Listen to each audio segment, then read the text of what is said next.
시간 우리 하나님 말씀 함께 보겠습니다.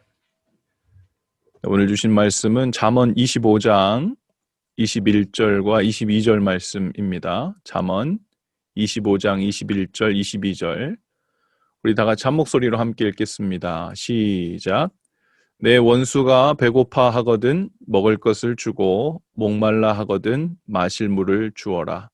이렇게 하는 것은 그의 낯을 뜨겁게 하는 것이며 주님께서 너에게 상으로 갚아주실 것이다. 아멘. 여러분 원수 있어요? 원수? 국가 원수 할 때 그런 원수 말고 또 나와 싸우고 있는 상대 적진의 대장을 이야기할 때 그런 원수 말고 이 원수란 뜻이 뭔가 하고 찾아봤더니 좁은 의미로는 깊은 원한을 가지고 남에게 해를 끼치는 사람 이렇게 하고요. 넓은 의미로는 미움의 대상입니다. 그러니까 내가 생각만 해도 참 미워 라는 생각이 드는 사람이 있으면 원수가 있는 거예요. 살다 보면 원수가 생기기 마련입니다. 때로는 우리가 무엇을 잘못해서 원수가 생길 수도 있고요. 어떨 때는 잘못한 것이 없는데도 원수가 생기기도 합니다. 성경에서 다윗이 대표적인 예죠. 사무엘상 18장 29절 말씀에 보면 이런 말씀이 나와요. 사울이 다윗을 더욱 두려워하여 계속해서 다윗의 원수가 되니라. 여기서 사울은 계속해서 다윗의 원수가 되었대요. 이유가 뭐예요? 사울이 다윗을 두려워해서 다윗이 너무 인기가 높아지고 사람들이 좋아하니까 나를 밀어내고 왕이 되려고 하는 건 아닐까 하고 누가 뭐라고 안 했는데 스스로 두려움이 생긴 거예요. 다윗은 사울에게 아무것도 잘못한 것이 없습니다. 오히려 모든 일에 그런 사울을 선하게 대하려고 왕의 마음을 살피려고 노력을 했지요. 하지만 결과는 다윗의 바람대로 되지 않았습니다.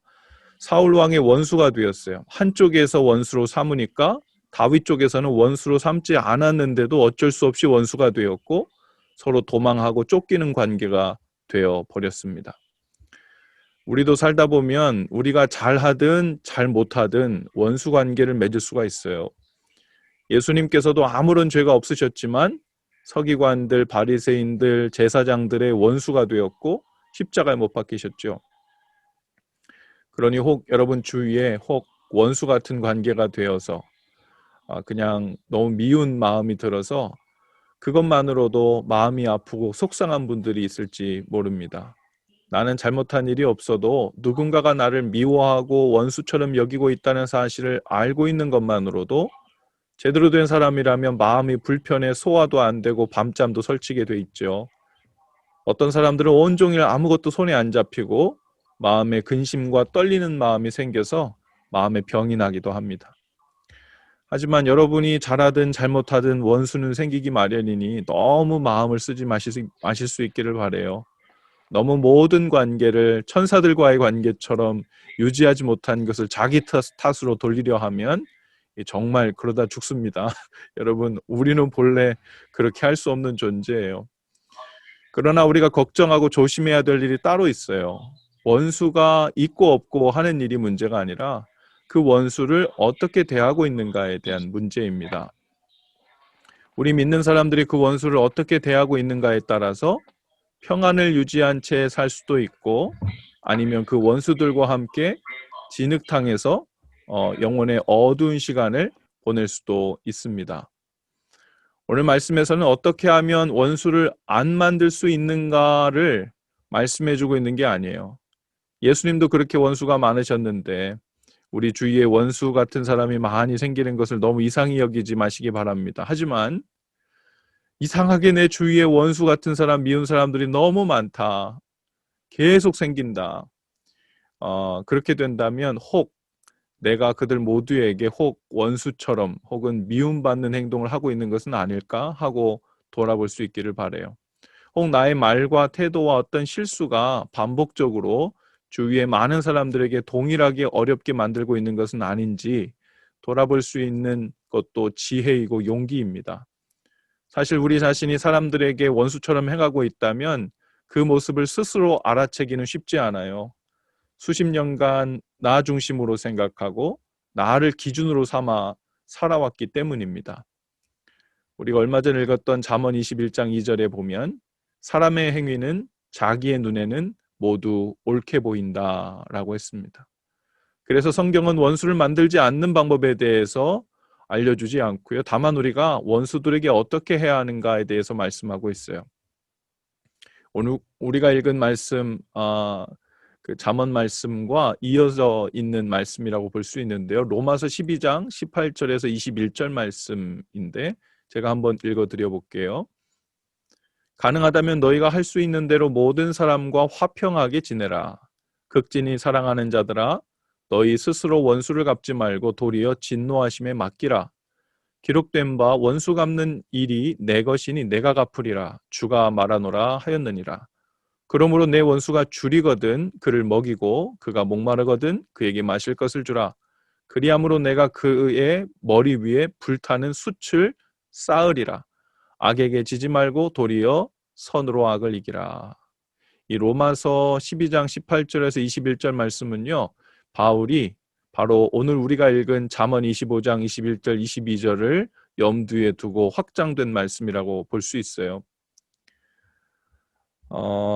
예수님은 이 바울의 말 외에도 더 나아가서 원수에게 그 평화롭게 지내라는 말뿐만 아니라 원수를 사랑하라고까지 말씀하셨죠. 기억하시죠? 예수님이 누가복음 6장 35절에서 이렇게 이야기하십니다. 너희가 너희를 사랑하는 사람들만 사랑하면 그것이 너희에게 무슨 장한 일이 되겠느냐. 죄인들도 자기네를 사랑하는 사람들을 사랑한다. 너희를 좋게 대하여 주는 사람들에게만 너희가 좋게 대하면 그것이 너희에게 무슨 장한 일이 되겠느냐.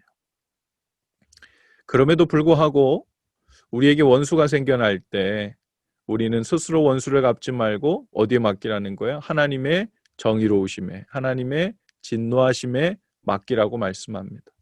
원수를 스스로 갚지 말고 도리어 하나님의 진노하심에 맡기래요. 왜냐하면 하나님께서 모든 부당함과 원수를 가장 정의롭게 갚으실 분이기 때문입니다. 우리는 원수가 행한 것에 대해 가장 적절하게 원수를 갚지 못합니다. 그럴 능력이 없어요. 스스로 원수를 갚으려다가 더 악한 수위의 원수를 갚을 수도 있게 되고요. 또 우리가 판단한 것이 정말 원수 갚을 만한 것인지에 대한 판단도 정말 그런지 우리는 확신할 수 없습니다. 그래서 이렇게 처방전을 주시는 거예요. 원수에게 먹을 것을 주고 마실 것을 주고 선을 베풀라는 겁니다.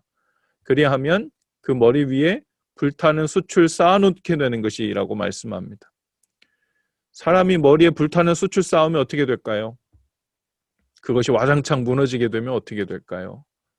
우리가 원수를 갚는 것보다 하나님께서 갚으시는 것이 훨씬 더 정확하게, 공의롭게, 정의롭게 된다는 거죠. 오늘 잠언 25장 22절에 보면 하나님께서 그 마지막에 이렇게 말씀하세요. 이렇게 하는 것은 그의 낯을 뜨겁게 하는 것이며 주님께서 너에게 상으로 갚아주실 것이다. 이렇게 말씀합니다. 왜 상을 주시는 것일까? 무엇을 잘했기에, 무엇 때문에 상을 주신다는 걸까요? 원수의 낯을 뜨겁게 해서 뜨거운 맛을 보여준 것을 야, 잘했다, 내가 상을 줄까? 그런 말일까요? 그렇지 않죠. 내가 하고 싶은 대로 내 분이 나는 대로 행하지 않고 그 부분을 하나님의 선하심과 공의로우심에 믿고 맡긴 일을 잘했기 때문입니다. 하나님을 신뢰한 일을 잘했기 때문이죠. 원수를 보고 분이 나서 못 참는 이유는 내가 지금 당장 내 손으로 손을 봐주지 않으면 하나님도 모르는 사이 억울한 일이 발생할 것 같은 마음 때문이에요. 그 마음이 뭐예요? 하나님을 못 믿는 거예요. 하나님이 잊어버리시면 어떡해? 하나님이 나의 억울함과 심정을 다 헤아리시지 못하시고 억울하게 잘못 판단하시면 어떡해? 지금 기회가 있을 때 내 손으로 내 말로 손을 봐주고 본때를 보여줘야지. 그건 정당한 것이 아니라는 거예요. 원수 갚는 것은 하나님께 달렸다고 말씀하십니다. 그런데 이렇게 해야 하는 줄은 아는데 우리 마음이 어때요? 정말 쉽지 않죠. 어렵죠. 좋게 대하기가 쉽지 않아요. 그럴 때는 하나님 앞에 그 마음 그대로를 털어놓으실 수 있기를 바랍니다. 하나님 정말 미워 죽겠어요. 하나님 제 마음 아시죠? 정말 해도 해도 너무 하는 것 아닙니까? 이런 기도를 누가 드렸냐면 다윗이 하나님께 드렸어요.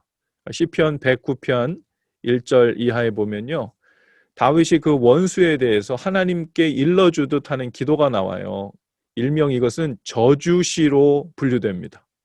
여러분 성경에 저주하는 시가 들어있어요. 그것도 다름 아닌 다윗의 입을 통해서. 어떤 사람들은 이 시를 정말 다윗이 썼을까라고 의아해하기도 합니다. 시편 109편 1절입니다. 다윗이 이렇게 기도합니다.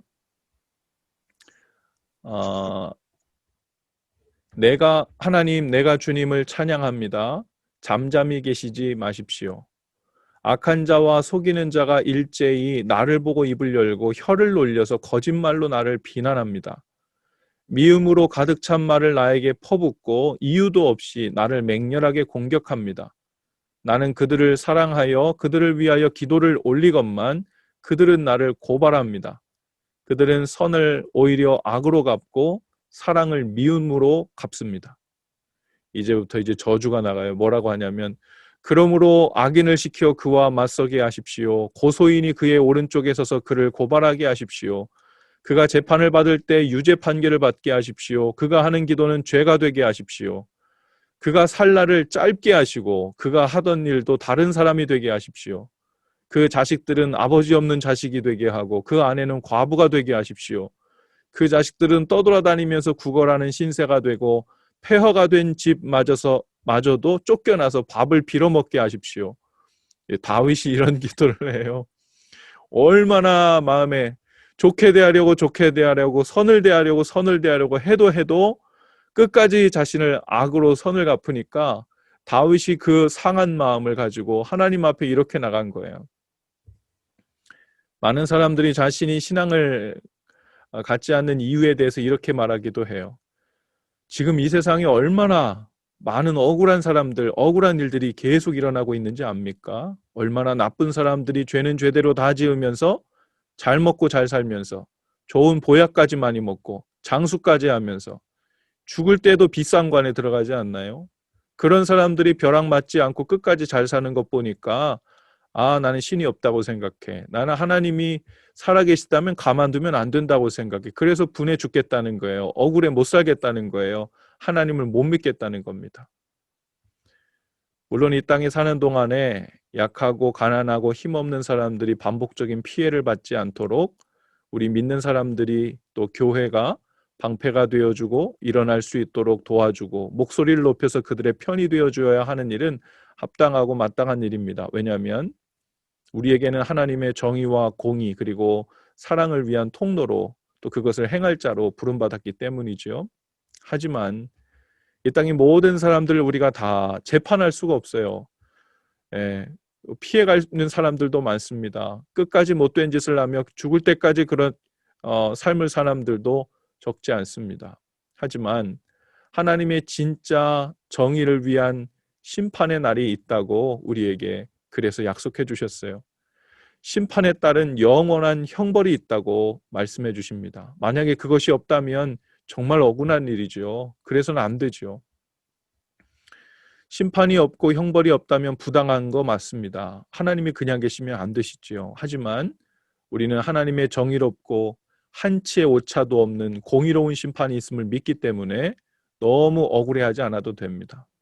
단지 그 심판 그리고 그들을 정의롭게 판단하시는 것이 하나님께서 그 삶을 모두 보신 후에 어떤 사람들은 그것을 다 보신 후에 어느 시간으로 미뤄 놓았을 뿐입니다. 내 손으로 원수를 갚지 못해 화병이 나고 부들부들 떨지 않아도 돼요. 원수를 말씀대로 대하는 일은 성격이나 성품의 문제가 아니라 하나님을 향한 신뢰의 문제일 수 있어요. 오늘 여러분의 마음에 어떤 원수가 있습니까? 마음에 분한 마음이 들고 억울한 마음을 생기게 해서 미움에 근심하게 만드는 사람은 누군가요? 안타깝게도 원수 같은 사람들이 가장 가까운 사람들일 수도 있어요. 집에 누가 그러죠. 원수 같은 누구누구 이렇게 얘기하잖아요. 때로는 얼굴도 알지 못하는 원수들일 수도 있습니다. 요즘에는요. 익명으로 막 악플 달아가지고 그 마음에 병이 들게 해서 사람들을 죽음으로 모는 일들도 얼마나 많은지 모릅니다.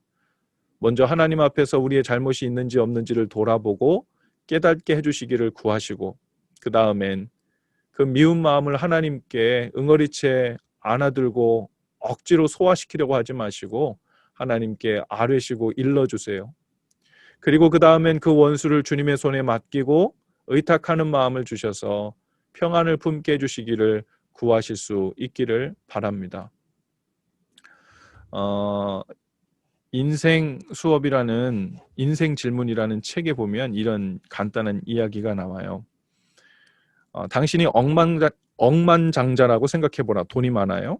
지갑에 지폐 3장이 있는데 택시에서 내릴 때 그 중 하나로 요금을 지불했다. 그런데 나중에 보니 지갑에 지폐가 1장뿐이다. 1장을 어디에 흘렸거나 택시기사에게 2장을 준 모양이다. 이제 당신은 어떻게 할 것인가? 억울함을 표출하겠는가? 남은 하루를 망치겠는가? 경찰에 요구하여 택시기사를 전격 수배하겠는가? 억만장자인 당신은 그저 어깨를 한번 으쓱하고 말 것이다. 겨우 지폐 1장을 잃어버린 일이 무슨 대수인가? 그 정도 손해에 신경 쓰며 살기에는 당신은 너무 부자다. 여러분, 우리는 하나님의 자녀입니다. 여러분, 그것만으로 우리는 억만장자와 비교도 안 되는 놀라운 은혜를 받고 하나님의 사랑을 받고 있어요. 이 세상에 많은 사람들이 있는데 그 사람들 중에 누군가 우리를 미워하고 또 그 원수의 관계를 맺었다 해서 여러분, 거기에 골몰하다 보면 억만장자가 10불짜리 혹은 만원짜리 지폐 하나 잃어버렸다고 그거에 신경 쓰면서 자기 삶을 다 망치고 몇 달, 몇 년을 소송하느라고 마음에 근심하며 병드는 일을 스스로 만든 일과 같은 거예요. 하나님 앞에서 하나님께서 우리에게 주신 은혜를 기억하시고 우리의 마땅히 해야 할 일, 그거 참 쉽지 않은 일이지만 하나님께 도움을 구하고 하나님을 신뢰함으로 맡겨드리는 일, 그래서 하나님께서 주시는 세상은 경험할 수 없는 그 평안을 취하실 수 있는 저와 여러분들 다 되실 수 있기를 축복합니다. 우리 시간에도 함께 기도하기 원합니다. 두 손을 모으시고 이렇게 함께 기도할게요. 주님, 저희 마음에 여전히 미운 사람들이 있습니다. 억울한 마음도 들고 때로 원망스럽기도 합니다. 성령님, 연약한 저희 마음을 위로해 주시고 더불어 주님의 완전하신 손길을 신뢰하고 맡겨드리는 믿음을 주옵소서. 우리 한 5분 정도 함께 기도하고 제가 마무리 기도하도록 할게요. 함께 기도합니다.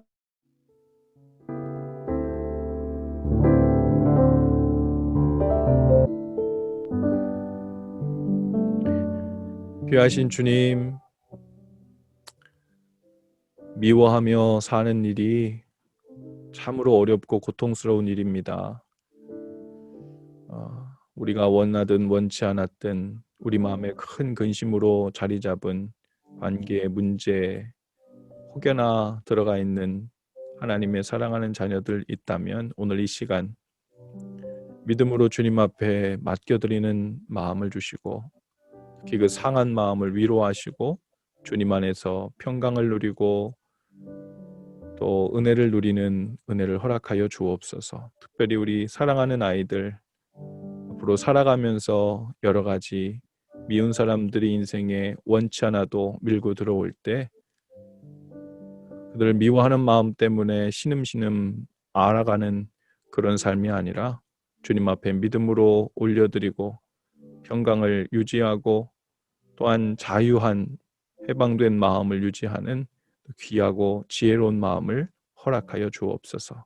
오늘도 주님 앞에 맡겨드린 상태로 은혜의 날, 평강의 날 지속될 수 있도록 함께 해주시고 특별히 원치 않았지만 꼬여진 관계 속에 있는 그 모든 실마리들이 풀어지게 하시고 또 하나님의 은혜 속에 온전히 사로잡히는 날 되도록 주님 은혜 베푸시고 역사해 주옵소서. 축복하며 예수님의 이름으로 기도하옵나이다. 아멘.